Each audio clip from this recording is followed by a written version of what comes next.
It's great to be back. Look what the cat dragged in. It's your instructor. I'm back, I think. Mostly back.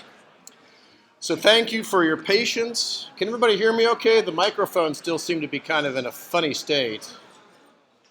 Can folks hear me in the back okay? Yeah, good. Great. Okay, so thanks for your patience. I'm very glad to be back. Uh, Kaiser Oakland Hospital is, I think, new within maybe 20 years or so. It's a brand new hospital. But as you probably know from experience, no hospital in the world is ever fun to be in, especially for 4 nights and 5 days. And so I'm just so glad to be out of there. Thanks, a special thanks to our GSI team, Andrea, Leslie, Felipe, Katarina, and also special thanks to Carl Bowe. Some of you, I think, have emailed with him. Let me also, I didn't write this up here. If you need to email me about an issue, and I haven't responded, please email me again because there's a backlog, so I set up an auto email reply that I think helps many of you, but some of you may not have been helped by that. So if you're waiting for a reply from me, please just email me again because it's just been a neutron bomb basically in my life recently. That all the stuff, the work is all there still, but the person was gone for a while. So please email me if you need to.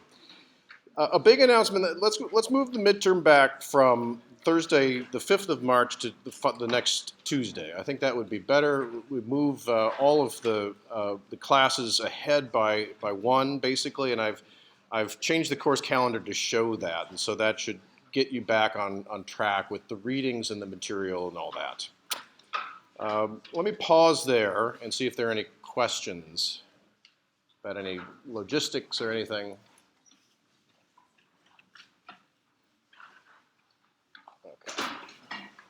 So I've noticed actually there are empty seats. Let me also make a pitch for all of those of you who are here, probably intending to remain in the class. There is still a wait list, and this is a little rare. Usually folks drop the class and then the wait list gets filled. Folks come in off the wait list. So if you know of anybody who sort of is on the fence about needing this class, you might suggest they drop it, especially on the econ side. Just a public service announcement there. I think there are students still hoping to get in the class. Okay, no questions? Okay, so today I wanted to say a few things about laptops, and this is actually a topic that a student asked me about before my daughter got so very, very sick, so let me come back to that. It may have solved itself. Then I wanted to talk about infectious disease, and I wanted to rehash the slides that I wrote 5 years ago when Leslie was a first-year graduate student when I had pneumonia. And like father, like daughter, I guess my daughter had pneumonia. And it just is a fun sort of moment, to actually have some teachable stuff about infectious disease and just kind of place us in sort of world history where we are. And then I wanted to talk about iClickers. So as you can see, I think this is going to work and not sort of send my laptop into flames and all that. We've got an iClicker base station. If you got the message that I tried to send out and have your iClicker with you, you can go ahead and turn it on whenever you like. Or in a bit, we'll have some iClicker questions. And then we'll wrap up our Malthus stuff. So I'm realizing after talking with Leslie, who has run the Malthus optional sections, that maybe 60 of you or so are perhaps really expert in the Malthus stuff. And the other 240 of you might be either already expert or maybe needing a little bit more assistance getting your head around the Malthus stuff. So that was my intention, is to kind of wrap it up and delve back into it, talk about it again. But if you are an expert at the Malthus stuff, feel free to, I guess, sit in the back row and use your laptop. So let me talk about laptops. So what I'd like to do now, based on a complaint from a student before I was out, was I'd like to limit laptops to the fourth row and back of each section. So what I mean by that is that there are 3 rows here in the front. I'd like to keep them laptop free. So I realize folks have sat down already, so we're going to institute this, please, starting Thursday. I noticed that I think Air Bears 2 is up again. I think that was creating a big part of the problem on that Thursday before I was out. When folks are trying to, use their laptops and they keep hitting refresh or whatever because Air Bears is down or something. But, I talked about this in an earlier class. When there's a big screen in front of you, and it's not this one, admittedly, this can sometimes be a bit confusing too, but when there's an extra screen, sometimes that becomes confusing. It turns out that in the randomized controlled trials that have been done about this, actually laptops are kind of bad for the classroom. That said, they're also really good in other ways, so let's not ban them outright, but please try to be mindful of your other fellow classmates, and please leave the first 3 rows of each section, so these 3 rows next Thursday and also those 3 rows. Please leave them vacant or don't use your laptop if you're there, or maybe you could turn the screen down all the way or something like that, and something like that, to help a little bit with people not being distracted. Okay, questions about the laptop policy? Moving on. So iClickers. Please have an iClicker by next week. So today we'll have iClicker questions, and we'll do it again on Thursday. But the iClickers for credit won't start until next week. The way that will work, and I hope I've configured it correctly. Chances are there's going to be some snafus in the way that this shows up on B courses. Will be that you'll get full credit for at least 1 click in each class session, right or wrong. I think you'll find, and many of you may well be iClicker veterans. I am, as of several years ago. I haven't used them a bit in a couple of years, but I think you'll find that iClickers actually help you interact with the course material more, and they help me a lot because I get to engage with you guys in a way that's much harder otherwise in a class this size. So I think you'll find that it's best to just engage all the time. All you need, however, is 1 click in each class, and that's full participation credit. So we'll have some iClicker questions coming up shortly. For those of you who have them today, the credit will start kicking in next Tuesday. Questions about iClickers or laptops policy or anything like that? Okay, all right, so my personal history here is that in spring 2015, I missed 2 weeks of class. I had pneumonia. And this spring, 5 years later, I missed 1 week of class because my 1-year-old daughter had pneumonia, and that was pretty scary. If you're not familiar, and many of you actually may be, with what pneumonia is, it's an infection of the lungs. And what usually happens is the sequence is you might get sick with something, whether it's the coronavirus, if you're in the parts of China impacted by that, you might be hit by that first, and then, or it could just be a common cold. Or it could be RSV, and I don't know what that stands for, but that's apparently what the 1-year-old had. It's sort of a cold on steroids, I guess. It isn't really a big deal much anymore, pneumonia, for most of us in this room, people who are kind of prime working ages, if you like, not children, not elderly. Those are the people who tend to be affected by this. And if you look at the news about the coronavirus in China and the cases around the world now, the story usually is that it's people who already have weakened immune systems or their lungs are weakened in some respect or something like that. So folks who have been longtime smokers, their lungs usually are weakened, at least in the short run. And sometimes if they quit, the lung tends to kind of rebound a bit, but it's kind of that story. Historically, though, pneumonia and influenza have been big killers. And the reason is we didn't have amoxicillin is what I took. We didn't have penicillin until roughly World War II. And it turns out the use of penicillin to treat things like pneumonia was actually, not spearheaded. Well, it was a military thing as well, but also the Kaiser shipyards that were over in Richmond. I think there's some vestiges of them, but the sort of the link to modern times is Kaiser Permanente, the HMO that some of you may be members of through your parents or perhaps yourselves if you are working and have health insurance. Kaiser Permanente was actually sort of part of this historical, team, if you will, sort of to fight pneumonia. I had to laugh about that because, so again, pneumonia is not particularly lethal for people like you and me. Well, the problem is that 5 years ago I went to Kaiser and I said, I feel really bad. And they sort of, looked in my ears and touched me all over and said, you know what, you got a cold, go home. And it was only until I found the magic words that were shortness of breath, like a week later, that I finally got a chest x-ray and they're like, oh, you have pneumonia.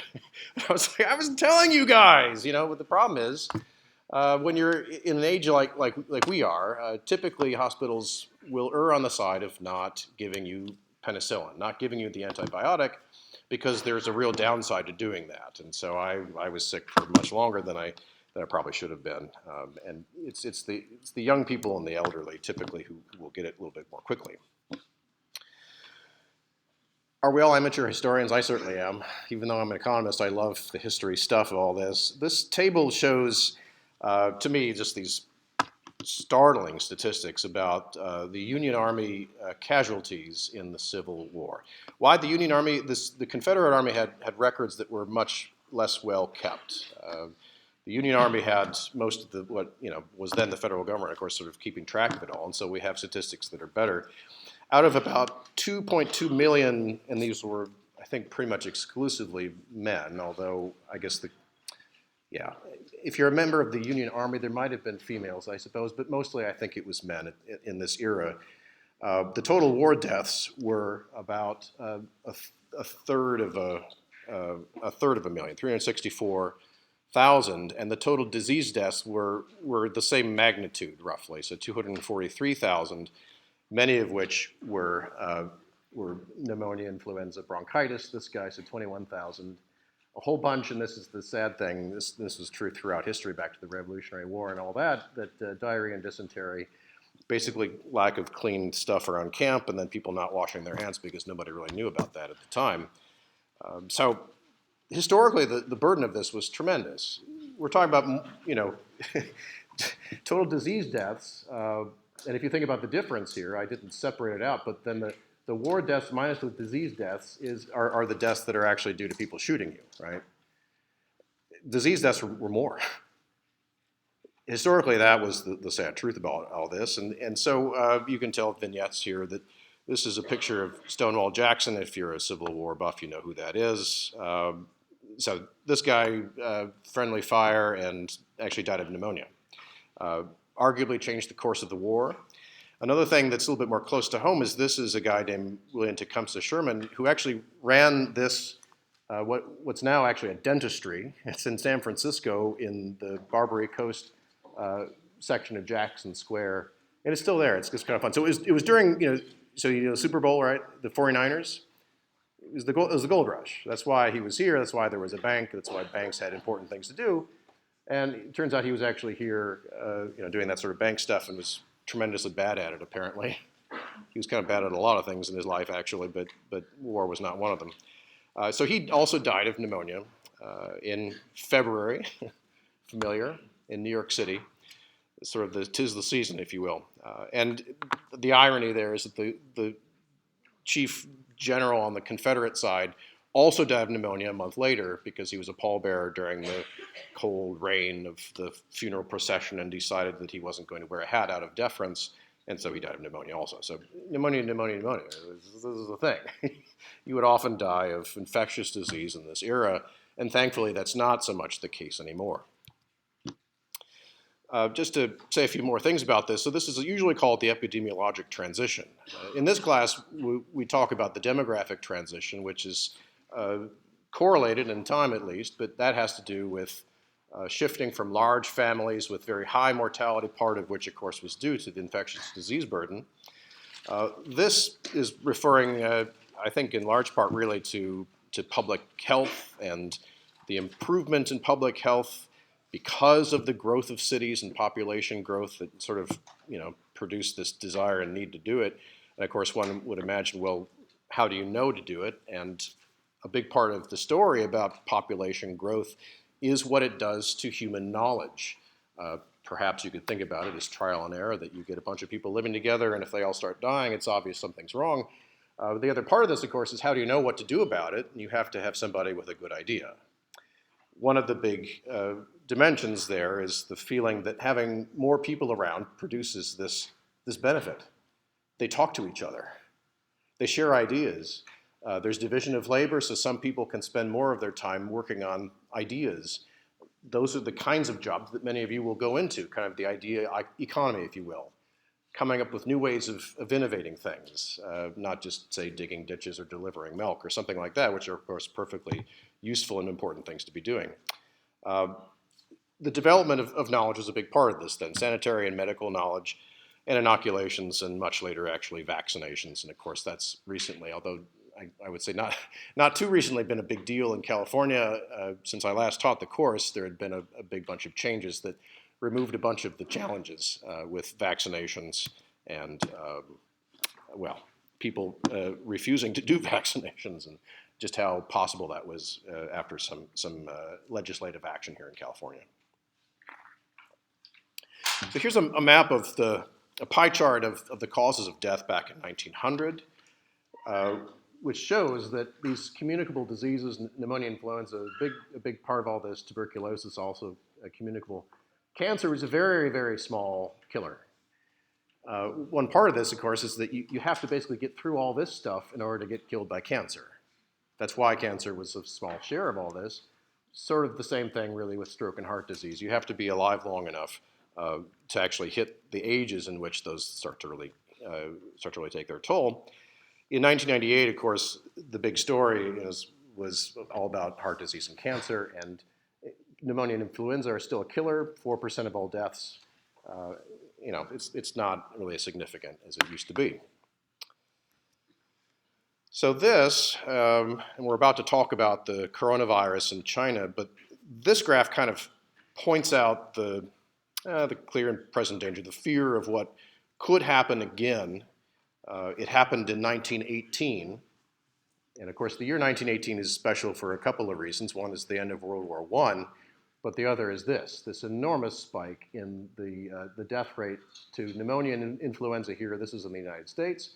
These are different scales, but if you kind of squint and see, so the red data are actually plotted on this scale, and the jump here in the death rate per 100,000 and the blue basically is all attributable to this. It's the folks who died from I guess you would say the sequela, if I get the word right there, the sequela of the Spanish flu, which usually was pneumonia happening after the flu infected you. So why was it called the Spanish flu? It was widely remarked in Spain, and for some reason the media was actually able to see more of the cases there. It wasn't actually anything particularly Spanish other than that. So these are big deals. Doctors and antibiotics and quarantines. We could, that's kind of a tough word. Another version of it is just not coming to work when you're sick or not coming to school when you're sick. Those are all pretty big deals. Question? Is this graph just in the U.S. or worldwide? Is this graph just in the U.S. or worldwide? It's U.S. data. Yeah. You'd see something similar if you looked at other countries. Of course, one of the issues is whether or not the data are collected with high quality or not. And even here, I think the GSIs will probably be squinting and saying, well, prior to 1933, actually, are we really that confident about this data series? And the answer is, well, maybe not, but we need to show 1918, and so that's why it's there. So this kind of thing usually is why, you might say the WHO, the World Health Organization, or the CDC seems a bit sort of, hyperventilating or something like that about this next thing, the 2019 NCOV, or however that's pronounced. I really have no clue. It's the coronavirus that's labeled 2019, basically. So it's a big deal. I think one of the latest things was, I think there is a travel quarantine, right, to the United States out of China. I don't know to what airports are affected or not. Does anybody know?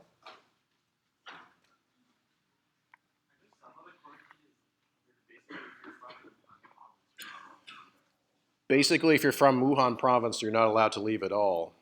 And it depends if you're from other parts of China. Like you would imagine probably Beijing, like a flight from Beijing to SFO probably is still going to happen. But yeah, I don't know. So why? Well, these statistics are pretty daunting if you look at them. So I guess and this of course changes all the time. So this is from yesterday morning. I'm sure things are different now, but about 2% of the confirmed cases in China then have resulted in deaths. Outside of China, much smaller, but it keeps growing. These are large numbers. And the problem is that, you never really know until kind of the whole thing's over with just how deadly it really was. The 1918 Spanish influenza was pretty darn deadly. So the death rate was 2.5% or more per infected person. One of the reasons we don't know that well of anything about this until it's all over with is you have to measure the infected people right. So if you've got the wrong denominator, you might be off by a bunch with the death rate.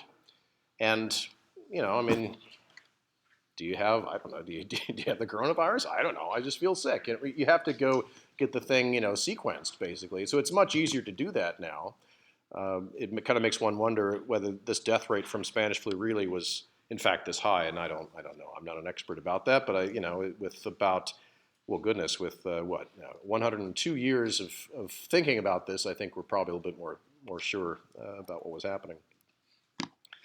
Let me also just toss this up there. This was something I found on a CDC website. I think that's the hyperlink in the title here. That if you looked at flu mortality, the typical story of it prior to the 1918 outbreak was a lot of little kids. And here's my daughter basically down here, and there were a lot of deaths to influenza in this age, because what would happen is you'd get your immune system beaten down, and then you might catch pneumonia. And that's a really big deal before penicillin was around.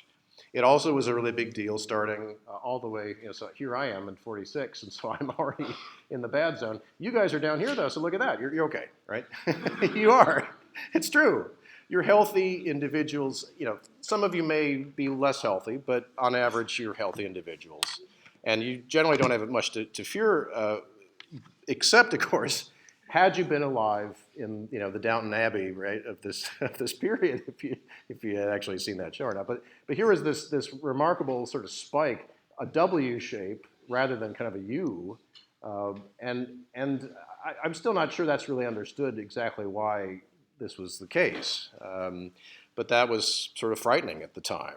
It still is. And in 2009, there was an outbreak of something that, I can't remember what it was, whether it was H5N1 or something like that. It was something that was, not the same, but similar. It was called the swine flu epidemic at the time, because I think, somebody had tracked it to being, sort of jumping around with pigs and people or something like that. You wouldn't get it from eating pork, but it was called the swine flu, and it similarly had something kind of more like this W. So there were more people who were affected who were in this age range. Right now, what I think we see about the coronavirus is it's mostly people up here. And this was the story that just this morning I saw. So apparently 2 people who were in sort of the broader Bay Area were evacuated by ambulance to UCSF with the coronavirus, and they're in their, I think, 50s or 60s. It's more dangerous when you get into these somewhat more frail ages on average. And of course, they may have respiratory illnesses or something kind of like that sort of affect stuff. So there it is. It's sort of outside the topics, but it's part and parcel of economic demography, because it's thinking about what kind of determines stuff like this, right? So the Malthus mortality model, if you like. Why does the death rate rise in the wage? Well, one thing you could say and think about is, well, you're in a Malthusian society. You don't really have access to penicillin and modern hospitals. What do you have access to? And the answer is horses. You can get out. You can leave if you have the horse, or you could pay for the horse or something like that. You have to have some means of actually getting the heck out of the city. And that was traditionally the problem, and it of course is the sad, I think, thing about the outbreak in Wuhan, is that it's surely the least well-off people who are most affected by this, who cannot get away from everybody else who's infected with the thing. So that's one way of thinking about this, that if you're richer, you're able to get out of Dodge if there's an infectious disease underway. So that sort of explains one reason why the death curve might have that particular slope. Okay, so let me pause there, since I've just filled the air with all kinds of stuff, and ask if there are any questions or remarks.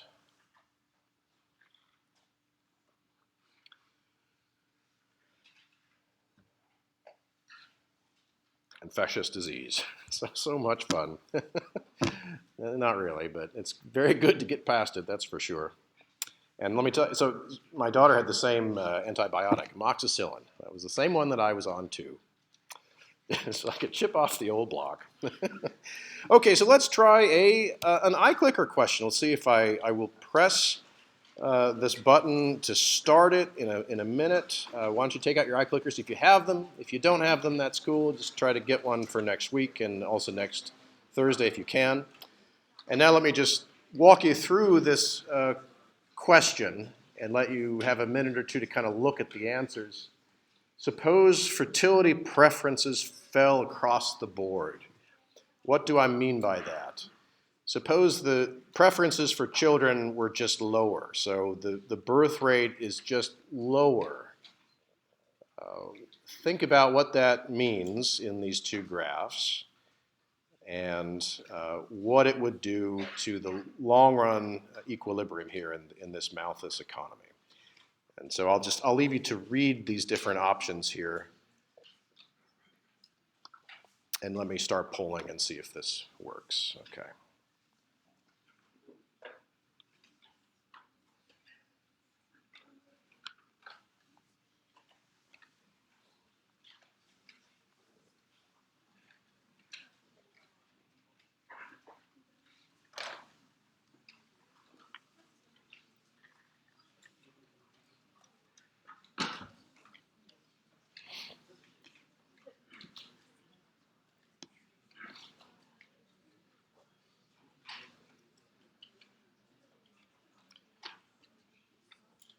Okay.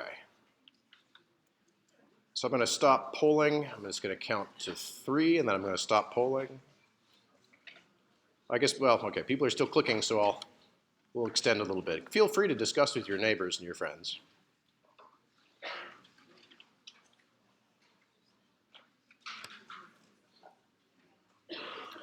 Okay, so I'm going to stop polling in 3, 2, 1. Stop polling, and I wonder if I hit that, if that's going to work. And now the trick is I've got to get this over here. Okay. Well, look at that. That's fantastic. B is indeed the correct answer. So let's maybe if I just put it right there. Well, this is wonderful. You have really done your work. The GSIs should be very, very impressed with this. So the correct answer is B, because we're describing a situation where this birth curve falls throughout. And so if this green curve is lower, it's going to intersect the deaths curve, which is kind of determining the long-run action here, at a wage that's higher, and it's going to be at a population that's lower. Great. Well, that's fantastic. So this is one of the great things then about iClickers, is that I can see that you get this one. Now the next question is a little bit more difficult, but still I'm just so happy here, and this means I can bore you guys much less with stuff about the Malthus model, because it looks like you kind of are getting this. So now, and this one's a little bit harder. Suppose workers become more productive across the board. So I mean, at every level of population, workers become more productive. And I think I'll leave it at that and start polling. What happens in the long run?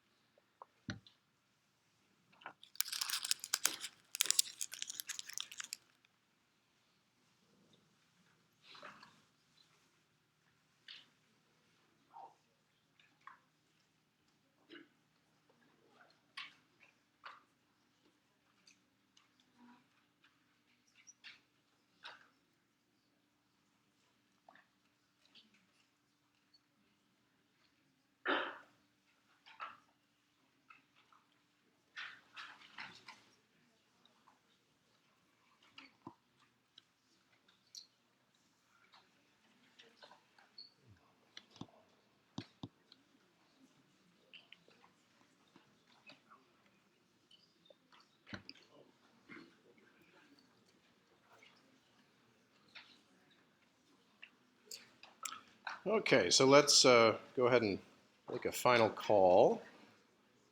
We'll stop polling in 3, 2, 1, and we'll stop. And let's see what we've got there. Okay, yeah, so I managed to confuse you and dazzle you. Yeah. Okay. And part of this is so I promise we're not going to ask multiple choice questions on the exams, because it's hard, right? I mean, especially when you get a none of these. So that's the answer. It's E, none of these. And especially when you have a none of these choice, that gets pretty mean. And so we're not going to do that on the exam. We're going to have an open answer kind of thing that allows you to show us your thought process, and we can assess it. So why is it none of these? Well, this is an example of what's called the iron law of wages in Malthus. So suppose workers become more productive. So I guess the first point is to say here is that that does happen. Workers become more productive. Why? Well, they might have more capital, more equipment to produce other things. They might also have a better technology that allows them to produce more with the land and the capital that they already have. So that's two examples of ways in which workers would become more productive. And then the jump you have to make is how being more productive means that your wage would rise. So in a competitive market, your workers are paid their marginal product, so if they're more productive, they get more. And so what we're saying then is this wage curve, it's a shifting out of labor demand, if you like. This is the labor demand curve. Well, that has happened, but that's the end of the story. And at this, if this curve shifts out here, it will intersect this, sort of iron law of wages sort of vertical line right here at a population level that's higher than n star. So, unfortunately, the only answer that fits this, where n is larger than n star, so you've got more population, but you're back at the same old iron law wages W star, because this has not changed. Nothing up here has changed. So you've got the same wage, but a higher population level, and it's unfair, but it's E is the only one that fits that. Questions?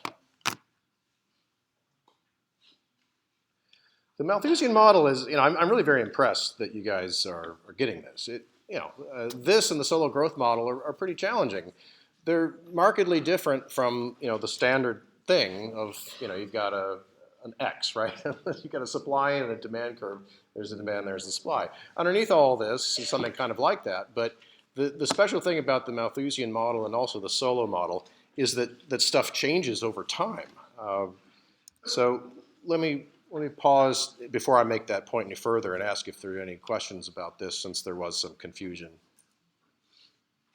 Maybe I just did such a good job of tricking you. I mean, that's the problem with these multiple choice things, right? It's like, well, if there's none of the above, I mean, any old thing in the world can go there. Yeah. Okay, questions? All right. Okay. Why is this particularly challenging? Stuff changes. These are often called, I think, phase diagrams, if I remember, and sort of what you might see in a textbook describing these sorts of things. Stuff moves around. So, the curves, the schedules are what they are. But, for example, you could think about, just forget about the words here I'm talking about, but think about like a one-time shock of new immigration into this model.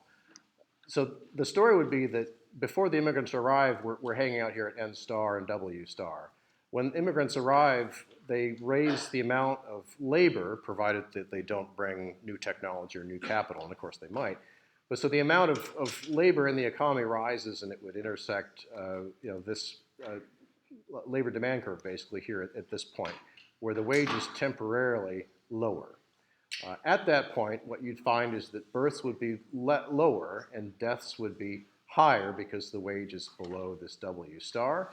And gradually, so this is like, the doomsday scenario, or the Republican Party of 2020, why apparently we have to stop all immigration, right? Because immigrants basically end up killing either themselves or their people through this crazy, ridiculous mechanism, right? So immigrants arrive. There are more people in the economy. They push wages down, and that means that birth rates fall and death rates rise, and we're going to then slide back toward this N star. That's right. Trump 2020, the Malthus model, right? I don't know. It's just ridiculous, but that's what the model implies would happen if you had a boatload of people who were to arrive without any land. Is the other factor of production here in this model. They would just kind of make everything much, much worse, right? The birth rates would fall, the death rates would rise, that sort of thing. But I think the challenge here is to think about how you can basically be out of equilibrium in these curves, in these graphs. So in the short run, we'd be sitting up here at a higher level of population and there'd be this gap that would open up, and we'd be pushed back toward W star, provided that nothing actually changes in that upper graph. Now, of course, that, in real life, that's sort of, well, it would be the question if this model actually were sort of pertinent, right? Suppose you had more immigration, you might change either the birth of the death curve or the marginal product of labor curve. Any of those things could change depending on the richness of the story you might want to tell. Okay, moving ahead. So in this model, which of course, it's a simple model, it's reasonable for certain kinds of economies. Probably not very reasonable for much of the modern world, but as we will see, and I think that we did see when Leslie presented it last week, and I think she talked about it in section. In fact, during the historical period when Malthus was writing, in fact, the thing kind of did fit fairly well what had happened up until that point. Some good things in this model end up actually being bad. Other good things may provide only temporary relief or temporary improvement. And so the question you might wonder about is, well, is there nothing good? Is there no hope for the improvability of mankind? The classic sort of Malthusian secularist remark there, is how we might say.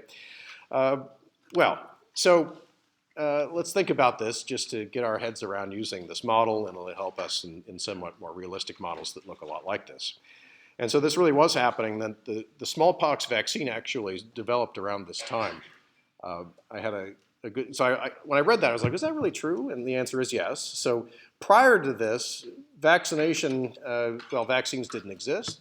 There were actually methods to try to, I guess the word might be inoculate, to make you robust against smallpox, and it was called variolation. In China, a lot of times what was done was that a doctor would go see somebody with smallpox. This sounds awful, but this really happened. Scrape off a bunch of stuff on them, get the stuff, and go take it to a healthy person and blow it into their nose.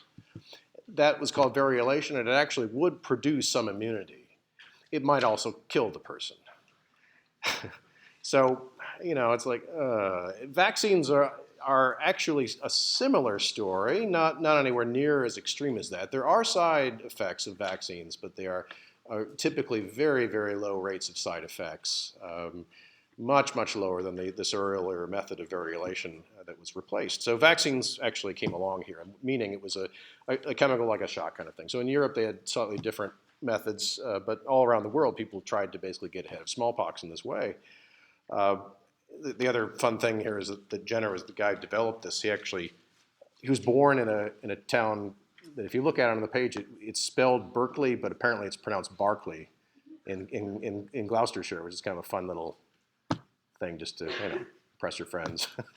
Go have a beer. Hey, did you know the guy who made the smallpox vaccine, born in Barclay? And they'd be like, what? Barclay, Okay, so let's think about how this might get modeled in the Malthusian framework. So suppose you lower the death rate in this way. You have lower deaths for every wage rate. And why? Well, there's a smallpox vaccination. So suppose we've done this now. And here I wish I had done more iClicker questions, but I have not. So here's what you might imagine happening. The death rate falls, the schedule falls down here. And the long-run story is always going to be told by the intersection of the red and the green lines. And so here's this new intersection, and we can see all of a sudden that, you might imagine that, having a technological breakthrough that reduces mortality due to smallpox might be good, and here's the Malthus model saying, no, actually it's bad, because it lowers wages in the long run. Okay. One reason to think that maybe the model isn't really the best. In the short run, so here's this new long-run story. How do we get there? Well, in the short run, population is still at N star, but what happens is, because there are fewer people dying at W star, so now there's this gap that's opened up, so more births in excess of deaths, and so which way does that move us in this graph, to the northwest or to the southeast? It's the northwest, so we're going toward Seattle, and we're not going toward Florida, going toward Seattle up there, and that pushes us toward a higher level of population, and thus lowers the wage as we go. So we're sliding along the labor demand curve. As you can imagine, of course, something about this must be rather just fundamentally wrong. And it's going to be a story about the labor demand curve, basically. You know, what happens to this thing over time? It's a fairly reasonable thing to think, yeah, okay, this is sort of fixed in place and doesn't move if the only thing that matters is land in addition to people. But there are tons of other things that change. You know, one of the big stories in China was I think they managed to build like a 1,000 person hospital in like a couple of days. So many countries are very good at this, but China in particular is extremely good at manufacturing things. Capital. So that's one reason why you might see a big change in this labor demand curve is some new amount of capital equipment that comes online and workers are more productive because of it. Okay, so you get these ridiculous things. These quotes are just so darn funny, right? We should we should kill people, right? This is ridiculous stuff. Did you cover this last time, Leslie? The ridiculous stuff. Okay, well, so you've seen the ridiculous stuff. We don't have to go into it in great detail. Okay, so what's the story about a technological shift? I think we showed this earlier in the iClickers. You would see a temporary change, but then nothing in the long run. And that's, again, sort of a dismal kind of thing to say. So I think in the interest of time, and I think you guys have seen a lot of this, let's go ahead and move ahead. And I'm sorry for having forgotten. Did you guys talk about the China stuff last time? Yeah. Yeah. This was frankly new to me, which I thought was interesting, but yeah, because so Josh Goldstein is the professor on leave who usually teaches this, had come up with these references which I think are really remarkable and interesting here. But remarks from Malthus talking about sort of the differences in basically in cross-country income. What's happening in a different country like China, for example, compared to Europe.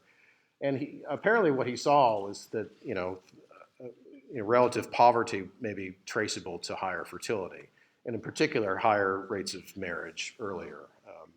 The European model was at the time to restrict, not everything, obviously, but not all fertility could be restricted to marriage, obviously, but a lot of it was, and then to restrict marriage. And so he basically was saying that, I think part of the story. This is the. Sorry, it's hard for me to read the y-axis here. I need my reading glasses now, don't I? I think this is the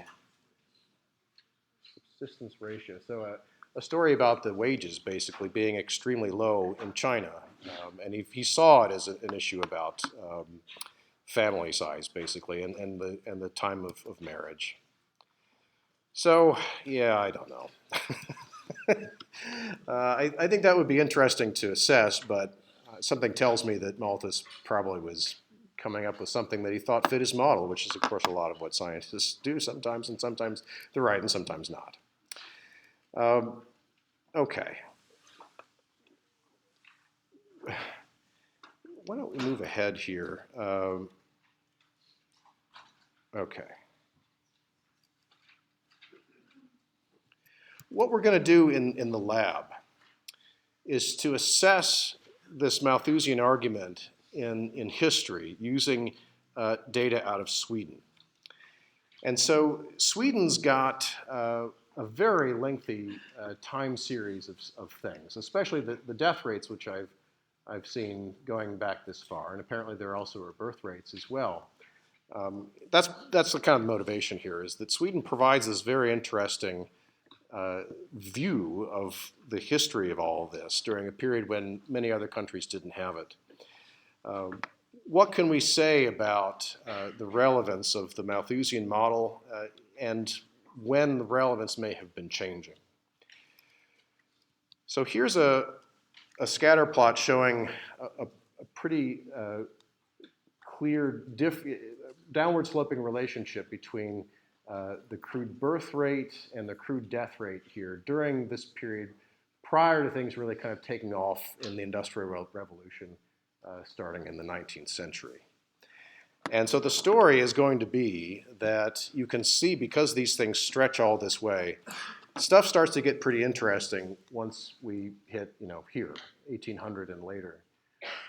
And you can kind of see it in the birth rate story, but it also, I think, shows up in population as well. And so that's what the lab is about, to get one's hands dirty with the data. Okay, so what was wrong with the Malthusian model? Well, who says Malthus was wrong? Everybody does. It's just wrong, It's a very concise and useful didactically model, right? It's just great, but it's tremendously incomplete. It's just that it's a very helpful thing to kind of get us set up for somewhat more complicated models, but in which, unfortunately, population is not endogenous in the next one that we're going to be looking at, which is the solo growth model.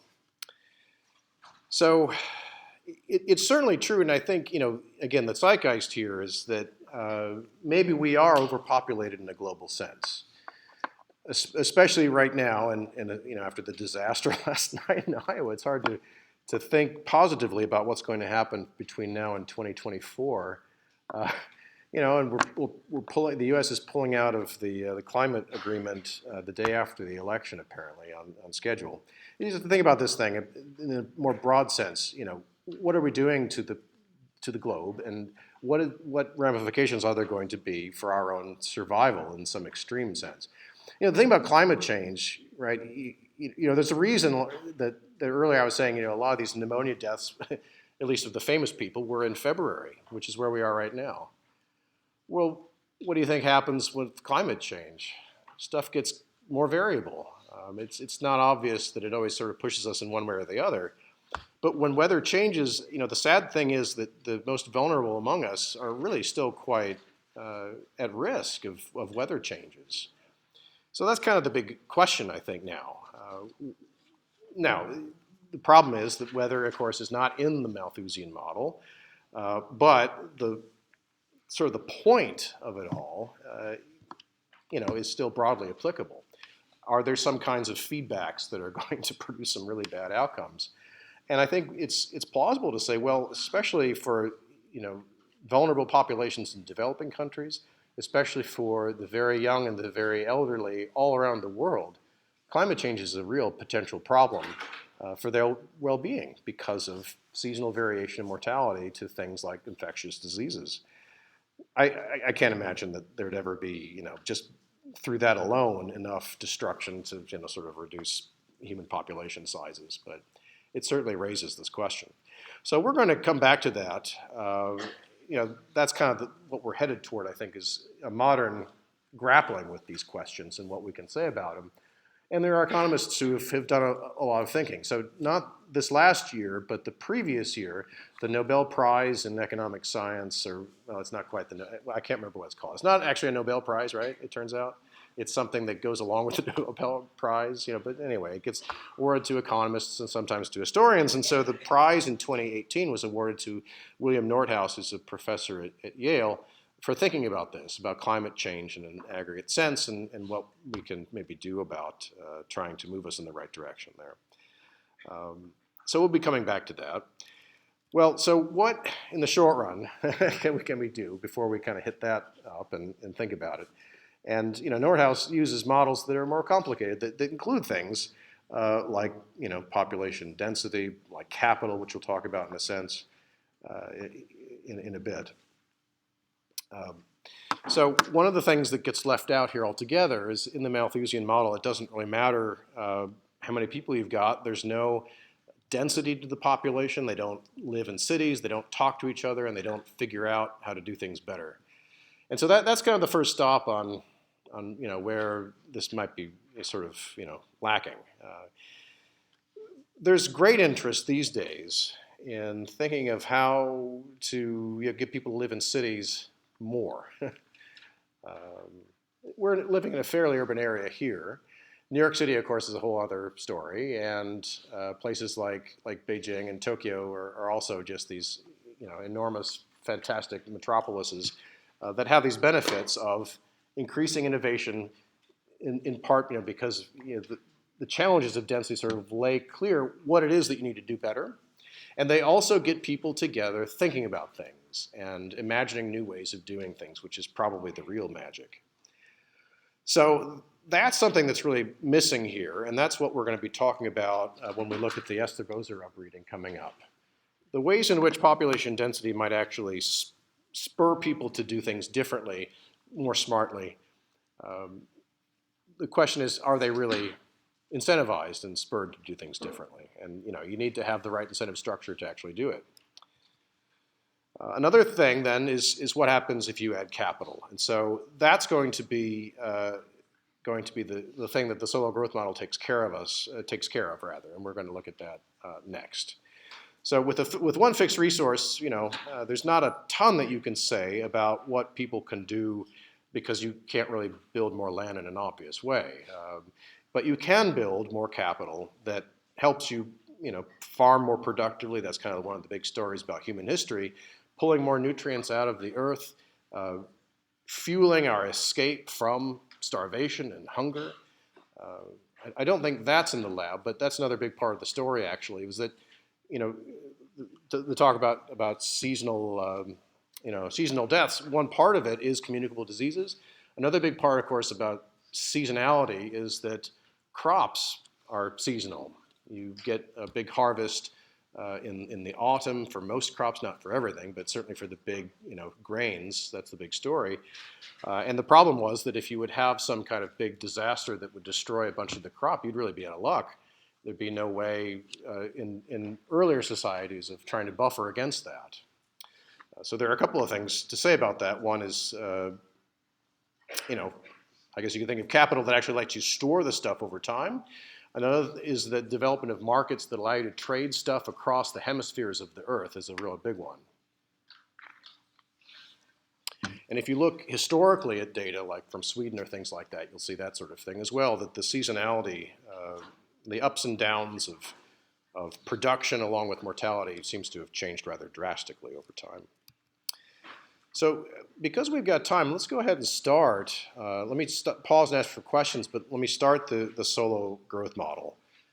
And we're going to see, if you add capital with some birth and death of the capital equipment, you get a new sort of equilibrium. The downside is that we are going to miss out on this endogenous population growth rate. So it's just going to be given what the population growth rate is, but it'll at least help us in some other regard. Questions about the Malthusian model? Okay, well, my hat is off to the GSIs and Leslie in particular for doing such a great job talking about the Malthusian model. And so why don't we now jump headlong into the solo growth model.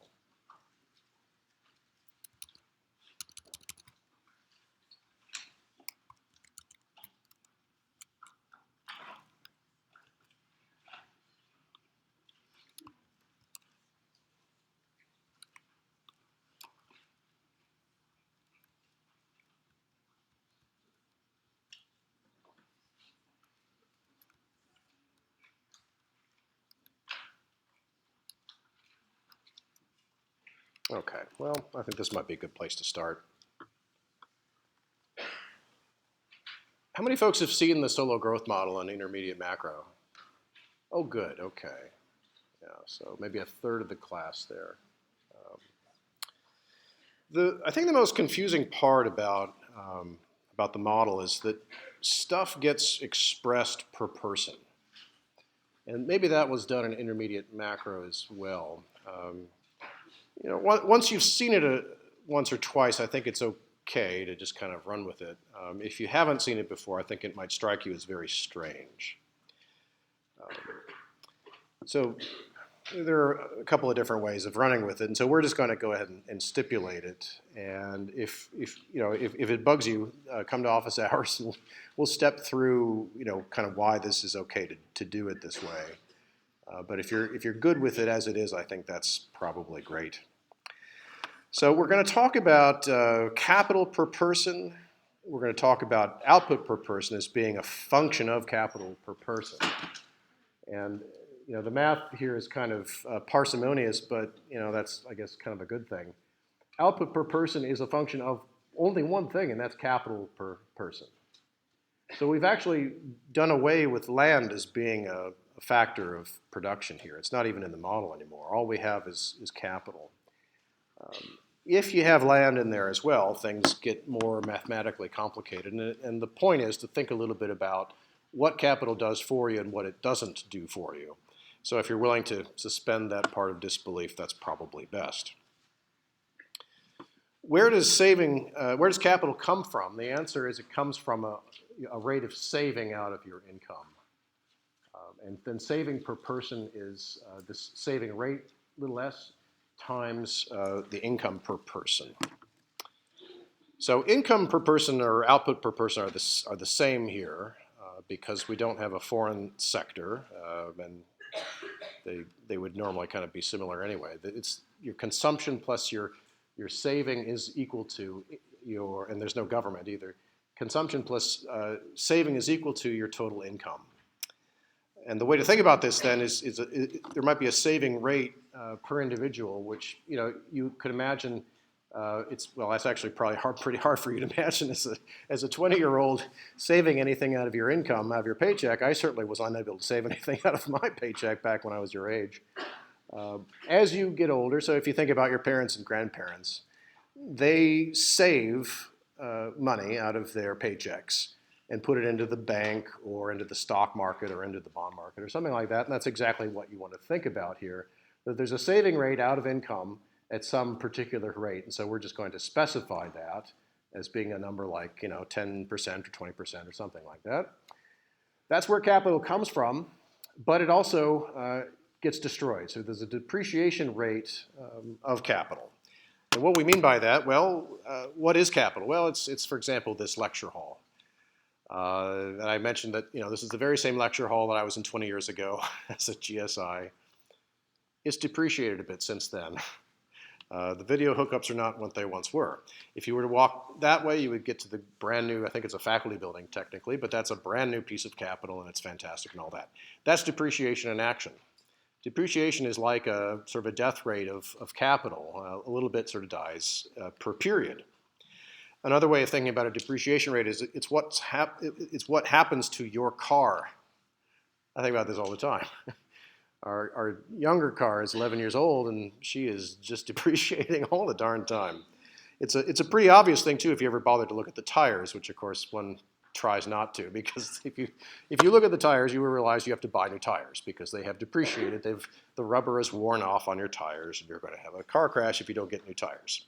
So that's the story about the depreciation rate. Capital depreciates. It doesn't live forever, unfortunately. You have to reinvest to spend more on your tires to keep your capital equipment, your car in good shape. The other thing I think that's much harder to get one's head around is that in addition to capital depreciating, so just breaking, there is also an exogenously determined population growth rate, little n. And the thing about that is that when the population grows at some rate, that means that the number of workers grows at the rate n, unless you think there's some mass stampede to not working, which you could think about modeling. But the baseline here is that if you're alive, you're working, you supply labor inelastically.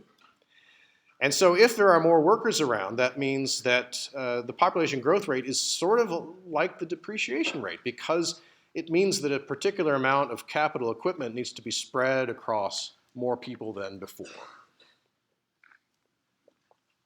So that may be the sort of weirdest part about all this, is that the population growth rate and the depreciation rate kind of operate in the same way. One really represents capital breaking at some fixed rate. You can think of it as your car depreciating in value. And the other one is the way in which the population growth rate means that you've got to add to the capital stock, or else you'll see capital per worker, capital per person falling. So total output is a function of capital and labor. And if you assume constant returns to scale, I think we're going to see our familiar friend, the Cobb-Douglas production function, here on the next page. This is a typical form for it when there's no productivity factor. So the other version of this that you might see is with another coefficient here, perhaps the uppercase letter A that multiplies all of this. Little a is what's called a factor share. So we get constant returns if you've got a Cobb-Douglas production function. There are other production functions that also have constant returns, but if you work through increasing k by, say, 10% and also increasing L by 10%, you'll find that output y also rises by 10%. With this functional form, then, this is also true. So you take your equation for uppercase y, you divide through by L the number of workers or people, and that's our definition of output per person, little y.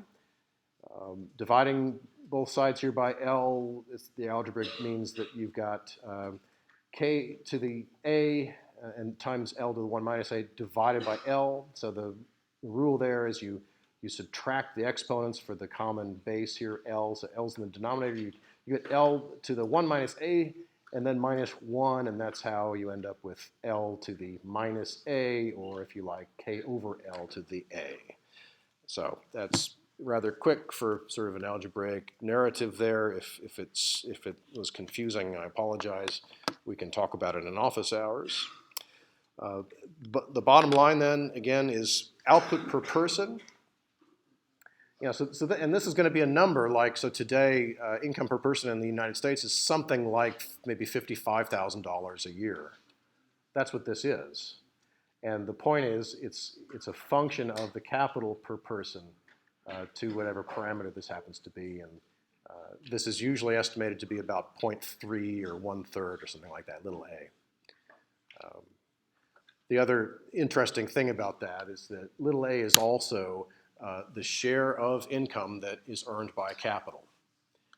So 2/3, or 1 minus little a, is the share of income that's earned by labor. So here's one of the, I guess, two parts of the solo growth model here in the picture. This is the output curve up here. Output per person is a function of capital per person. That's the horizontal variable. And if you recall, well, I haven't written it down here again, but let me just back up to the previous slide again. With a being a number between 0 and 1, you're going to get this kind of shape, diminishing marginal productivity of capital per worker, technically of capital. Mathematically, it turns out to be the same thing.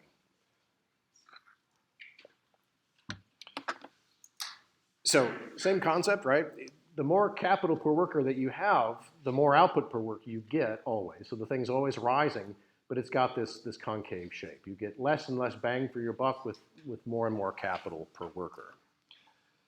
Another way of sort of stating that is that, it's always good to be saving more and producing more capital per worker, but you encounter diminishing returns from the get-go. You always get a little bit less each time you increase the amount of equipment that you've got. One way of thinking about that is imagine, suppose I had a fully modern, lecture hall with all kinds of cool stuff, and I don't know, like a Instagram channel or whatever I was doing at the same time, or so, I don't know, something, right? And you might say to yourself, well, okay, having a little bit more tech might really be good, because Professor Edwards is sort of boring right now. So if you had an Instagram channel, that'd be super awesome, right? Maybe. The extra benefit you get from another little piece of capital, another device doing something, it improves your experience a little, but doesn't really do that much. That's kind of what this is showing you, that increasing capital per worker does help, but it's at a diminishing rate. By assumption, saving is a constant rate out of income per worker, and so this curve is meant to show say a 20% drop or something like that. I guess this looks more like a very high rate of saving, like 50% or something. It's also the investment rate. And so if you think about the components of GDP, a big one is consumption spending, another one is investment spending. And so that's exactly what this is. It's the investment share basically out of GDP. Okay. So without new capital investment, what we'll see over time is that population growth will be diluting capital per person at this rate, and also we'll get depreciation of the capital stock. So in order to keep little k constant, the capital labor ratio, you need to invest an amount equal to n plus d times little k per person. And so this is the other piece of the model then. If you will, the total depreciation of capital per worker is a function of the actual physical depreciation rate, this little d, but also the population growth rate because the denominator is changing too, basically. So an example of how this kind of thing might work, suppose you've got $1 million worth of capital spread across 1,000 workers. So that means that the ratio of these two things is $1,000 of capital per worker. If population growth is 3% and the depreciation rate is 7%, you get a combined sort of total depreciation of 10%. And so you're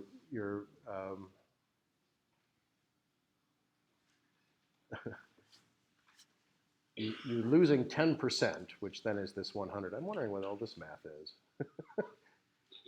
I'll have to think about this part. Sorry. Legacy slide, I apologize for that. This middle part is astounding me. I'm not really sure what that means. But a 10% total depreciation rate is the sum of the population growth rate and the depreciation rate. So you get 10% of your capital either destroyed or spread across more workers. And so that means that you need to have an additional $100, then 10% of the original amount that gets reinvested into new capital. Okay, so what's the saving rate that you might need to have? Oh, and I think, what are we doing there? Yeah, okay. That might be, yeah, depending on what the exponent is, I guess here's the question is, well, what do you get when you've got capital per worker equal to 1,000 to the power of something that gives you $400 worth of output? So if you need to figure out a way to, obtain $100 to plow back into the capital stock, then 1/4 or 25% of the level of output per person needs to be reinvested. And so those are kind of, ballpark decent, I guess. 25% saving rate is quite high, really. In the United States today, the investment rate is 10 or 15%. And just going back to the previous slide, the depreciation rate being 7% and the population growth rate being 3%, that's a very high population growth rate. Historically, that has happened a little bit, but usually more like 1% in the United States these days. So, ballpark kind of true. The remarkable thing, let's take a break here. And so here's our final picture.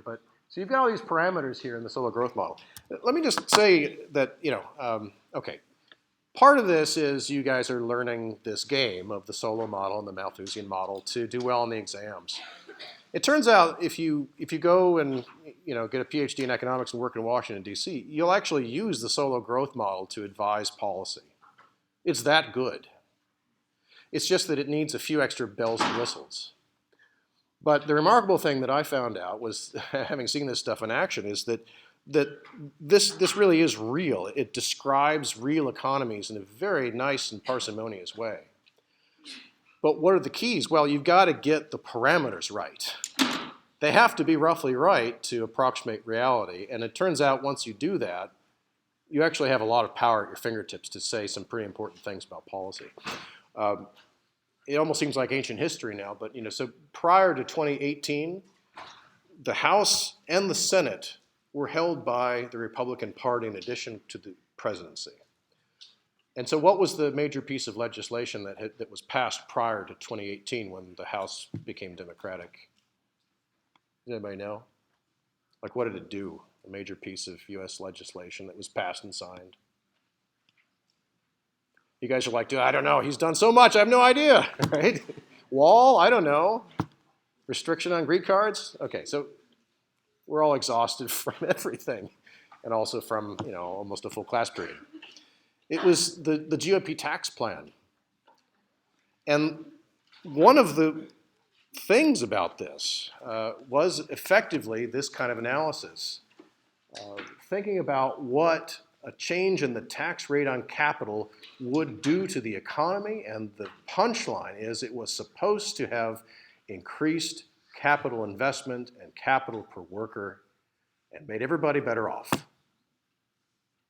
Now, the question is, did it actually do that? Well, okay, that's a story for another day, but underneath it all was basically a neoclassical growth model like the Solo model. So it probably seems like sort of a funny toy model at this point to you, and I don't blame you for feeling that way. But it turns out that it's actually the workhorse model of a lot of modern macroeconomics. At least you start with it. And then you maybe run something that's like solvable only on a computer or something like that. Okay, so back to the boring stuff now that I've told you. In fact, this is actually quite useful in the real world. So here's this depreciation curve, right? It's n plus d times little k. It's a ray from the origin, right? It goes through the origin. It's got a constant slope of n plus d. And so because these things are concave, it's got to have the single crossing property. It's got to hit it in one place. And guess what? Just like everything else, that's where the magic is, right? And the place where the lines cross is important. And in words, the place where the line crosses is the place where total saving, that's the level of this little SY curve, is equal to total depreciation, which is the level of the red curve. So it's the point at which saving in the economy produces enough new capital brought online to keep the capital-labor ratio constant over time. Now, the same kind of it's like you're looking at, I don't know, like the Matrix movies are probably like way too beyond like, you're looking at the Matrix here, right? It's something on the surface, but it's got all this other stuff going on underneath it all. I think a good like metaphor that's actually modern and not like 20 years old. I can't. I've got a 46-year-old brain, so I can't think that well. So you're looking at this, and there's a crossing here. Underneath all this, though, what's actually happening? Population growth is happening at rate n. So the population is growing at this rate, little n, which is something like maybe 1% per year or something like that. That's the growth rate in the denominator of little k. So little k is equal to capital per worker. If little k stays the same, that's going to be the story here. At k star, we've got this magic of the total saving per worker and the total depreciation per worker are just offset. And so it keeps capital per worker constant at little k star. Well, if the denominator, the number of workers is growing at rate n and k star is constant, what's true about the growth rate of uppercase k, the level of capital?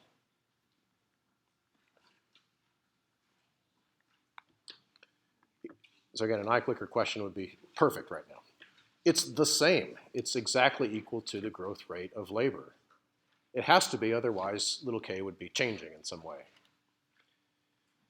So underneath it all, we've suddenly got this model in which there can be positive population growth that happens forever because what's happening here, there isn't any land, there's no environment to destroy or anything like that here. There's just capital and workers. And as long as workers set aside some amount of their income, they don't consume it, they produce capital goods with their income, this can happen forever. So little k being constant, underneath it all, what's really happening is that the number of workers is growing at whatever rate n happens to be the case, and the amount of capital is growing also at rate n. When you have constant returns to scale, if you've got the two factors, capital and labor, both rising at the same rate, it turns out that output is also rising at that rate. Thus, output, the numerator here, is also rising at rate n. That's consistent with this because it implies we've reached k star, we're stuck here, and we're thus stuck at y star, meaning that output per worker is constant even though the number of workers is changing, is rising. So the magic of this is that capital then produces this world in which we've gotten rid of this problem of always falling back to earth. We can have a living standard that isn't, always reduced by extra workers, provided that capital gets produced that workers are saving. And so you could tell a bunch of stories about this. You need to have saving, basically, and capital investment to produce this kind of story. Okay. So we've got one picture here. We've got Malthusian-style dynamics because suppose we were to find ourselves to some place over here, capital per worker is higher than this level. Well, we would find there that the total depreciation curve is above the saving curve. The red curve is above the green curve, and we'd be moving back to the left. Similarly, if we were on the left-hand side here, the depreciation rate, the amount the capital per worker is broken or spread too thin is below the rate of total saving per worker, and so that increases the capital star per worker and pushes us back in this direction. So the dynamics are quite similar. It's just that underneath it all, there's a much more felicitous picture. There can be population growth, provided that there's growth in the capital stock that matches it through saving. Incomes then stay the same over time.